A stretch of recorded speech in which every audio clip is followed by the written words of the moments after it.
Alam nyo ba na masama po laging nakaupo? Okay, bago tong topic natin. Pag umuupo tayo, kailangan bibilangin natin. Paglampas 8 hours sa isang araw, sobra tagal na yung pagkaupong ganon, more than 8 hours a day, merong mga pag-aaral, maraming sakit at nakakaikli ng buhay. Okay, hindi sa tinatakot ko kayo. Dapat talaga baguhin na natin yung lifestyle natin. Tingnan niyo po yung pag-aaral. Yan, no? Laging nakaupo, mas maaga namamatay. Nagbabago na kasi ngayon eh. Dati mga bata naglalaro eh. Ngayon hindi na gaano ito. Sa Amerika, tingnan mo average na upo nila 6 hours to 7 hours. At yung matagal umupo, yung mga kabataan, mga teenagers. Mga teenagers, mas matagal pa nakaupo. 8 hours o abot pa ng almost 9 hours in a day. Siguro lagi naglalaro. Lisa, lapit mo konti. Ito yung mga lugar sa buong mundo, yung matagal umupo. Kaya yung mga kaibigan nating mga PhilAm, nako, mataas ang risk nila. More than 50% kulang sa exercise. Itong mga area laging nakaupo. At least sa Pilipinas, nakaupo din pero 35% ang kulang sa exercise. Dito sa Amerika, more than 50%. Ang maganda yung mga Singapore, Japan, Hong Kong, mababa lang ang lakad kasi sila ng lakad. Pag laging nakaupo, ang daming pag-aaral, medical studies, tumataba, nagkaka-diabetes, cancer, heart disease, maaga namamatay. Ito, may isang pag-aaral, tiningnan nila yung mga driver, pati conductor. Sino mas mahaba ang buhay? Nakita nila yung driver kasi lagi nakaupo eh. Pero yung conductor, lakad-lakad siya lagi. Mas mahaba buhay ng conductor compared sa driver. Conductor. Kasi lagi nakatayo eh. Mas maganda yung gumagalaw-galaw. 3 to 5 million namamatay every year sa kakaupo. Diba? Sasabihin niyo, paano ngayon yung mga estudyante sa school? Kailangan ayusin na natin yan. Kasi lalo na mga teenagers, bata pa lang, upo na ng upo, masakit sa likod. Tingnan nyo Doc Lisa, very important tong slide. Ano yung highest cause of death? Diba? Alam naman natin, ako bilang internist cardiologist, high blood talaga, number 1, nakakamatay. Kasi high blood, kasama dyan, stroke, heart attack. Number 2, sigarilyo, cancer, yan. Number 3, diabetes, high blood glucose, nakamamatay. Magugulat kayo. Number 4, na factor para maagang namamatay, kulang sa exercise, laging upo. Number 4 na siya. So, ibig sabihin, kailangan natin baguhin. Dapat nga na, like ako, kung narinig ko tong video na to nung bata pa ako, siyempre mas mag-a-adjust tayo. Kasi merong mga 12 na sakit na makukuha natin pag laging upo. Ayan, no? Pag hahabaan mo lang exercise mo, hahaba ang buhay mo. Okay? At ang problema dito, ito. Laging nakaupo, pataas ng pataas ang namamatay. In 4 years, 5% more mortality. Yan ang problema. O, pakita natin yung ginawa kong slides para sa inyo. Focus lang natin. Yan. 12 bad effects. Number 1, puso, tatamaan. Okay? 2 times more likely magkakaroon ng heart disease. So, sasabihin mo, Doc, paano kung nasa trabaho? Paano kung nasa school? Siyempre, sa school, dapat may break after 45 minutes. Siguro sabihin ng teacher, lakad-lakad. Kung meron kayong meeting na matagal, i-time nyo. Pag 45 minutes, 5-minute break. Punta mo na sa CR, akit mo na hagdanan. Pag nagko-computer, yan, dapat nakatayo minsan. Meron namang mga standing table, di ba? Meron, habang nagbabike, meron ako nakita habang nagbabike na doon siya gumagawa ng trabaho niya. Meron siyang table. So, laging nakaupo, more than 8 hours, higher risk of heart attack, nakakaikli ng buhay. Pinakita ko na sa inyo yung mga pag-aaral. Ang problema dito daw, pag ang upo mo 8 hours or more in a day, kahit daw mag-gym ka pa sa gabi, kahit mag-exercise ka pa sa gabi, di dapat nag-exercise ka, hindi daw mababawi yung pinsala nung tagal ng upo eh. So, mas gusto niya, yung exercise mo putol-putol. Tawag nila dito exercise snack.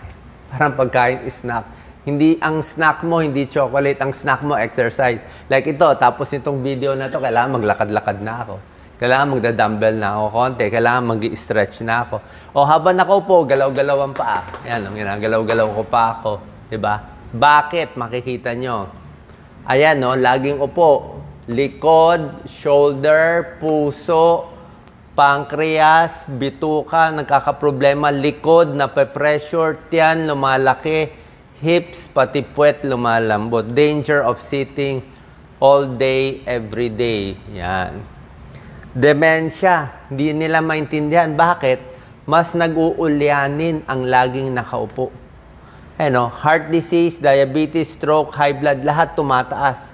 Siguro tumataba o walang ganong ginagawa o puro computer kaya nakaupo, kaya nagde-dementia. Hindi pa malinaw pero ang alam nila, basta matagal nakaupo, nagkakaroon. Dati iniisip natin, di ba, ang masama, sigarilyo eh. Di ba? O masama pa rin naman ang sigarilyo pero pag naninigarilyo ka ng 1 pack a day, delikado. Ngayon, pag umupo ka ng 8 hours a day, masama na. Kung 6-7 hours, pwede na. Mas okay pa nga higa eh. Siguro mag-siesta ka na lang ng 30 minutes. Yung higa kasi at least rested ka eh. So, maganda. Minsan upo, minsan tayo. Ayan, no?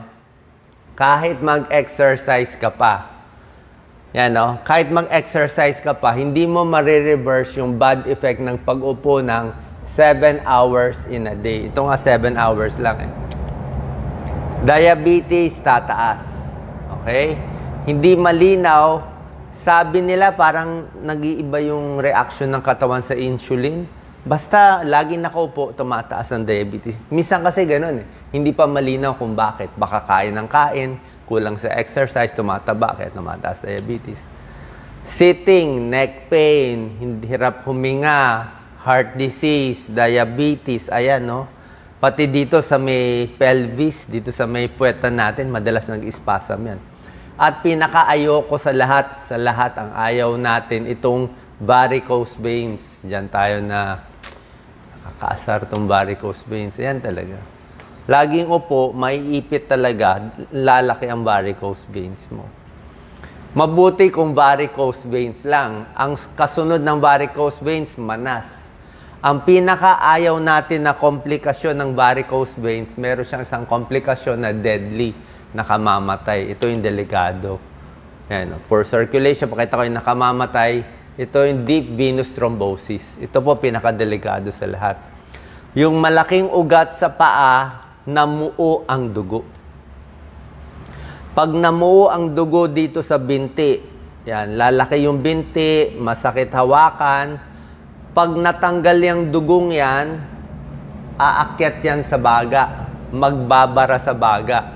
Pag nagbara yan sa baga, pulmonary embolism, marami na mamatay. Deadly to. Anong para mawala to? Compression stockings. Tapos, lakad-lakad, wag uupo na matagal. Diba? Gusto ko nga sa gabi, nakataas nga yung paa eh.